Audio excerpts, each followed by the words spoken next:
Well, our top story tonight, senior government ministers are working overtime and in a race against time to finalise the draft of the Lokpal bill.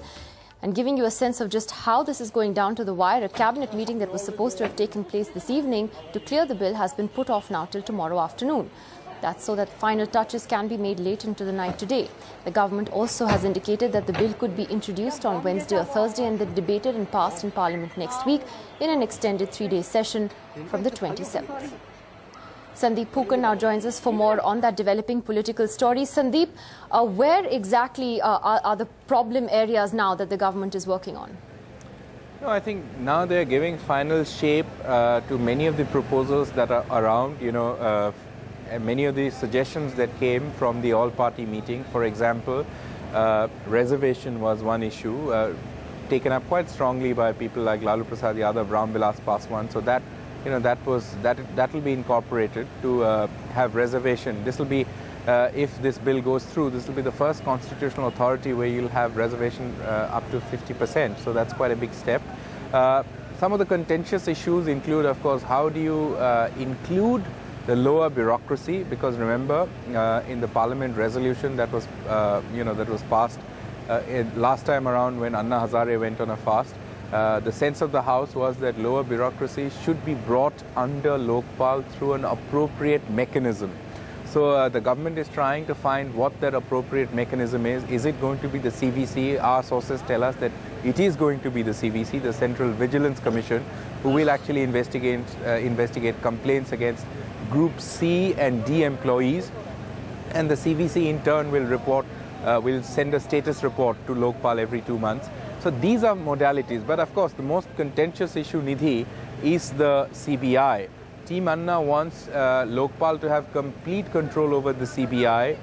The government, says it's a bad idea. And it's not just the government. In fact, many of the political parties who took part in that all-party meeting agreed that there was a need for the CBI to have more autonomy, have more independence, move out of government control, but not under Lokpal. And last point, that Lokpal, without having its own power to investigate or at least to inquire, without its own inquiry panel, it'll be left sort of powerless. So to give the Lokpal its own inquiry panel is also one of the proposals.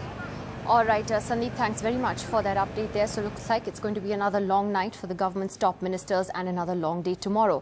Well, also speaking to us just a little earlier, Congress General Secretary Digvijay Singh has again hit out at Team Anna. He says that they essentially hate the Congress party and that their political agenda is very clear. He had tweeted also this morning saying that at the end of the day, he thinks that there is nothing that is going to satisfy Anna Hazare because his agenda appears to be clearly political. Well, Anna is a well-meaning person who has done good work in watershed management, in rural development.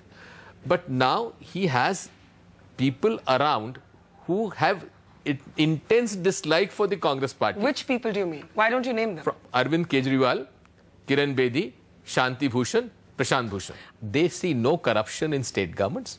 95% of the corruption in this country takes place in the states. Why? They deferred with Nitish Kumar on his Lok Ayukt bill. One second. And Nitish Kumar is not a Congress leader. One second. Let me complete. Yeah. They have never questioned or agitated against the corruption of Karnataka Chief Minister. They have never agitated against the corruption of the Uttarakhand government.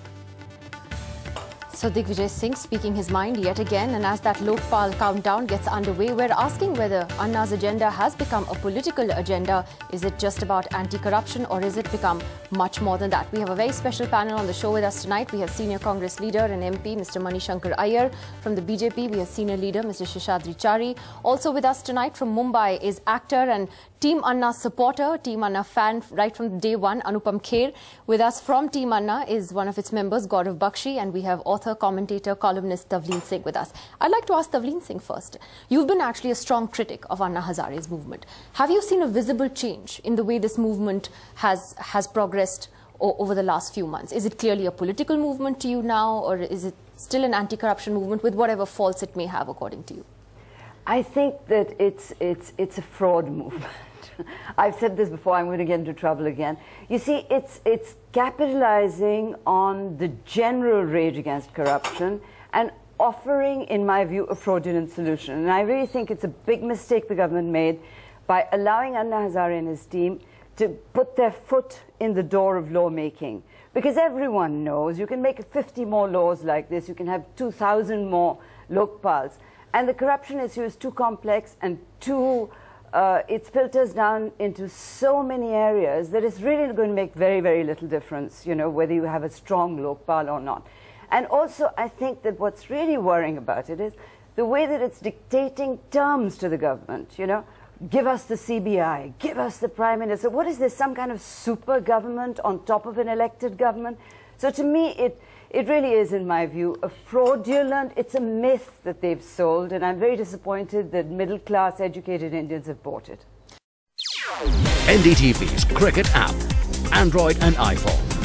Fastest scorecard, special analysis, and much more. Download free. ndtv.com/apps.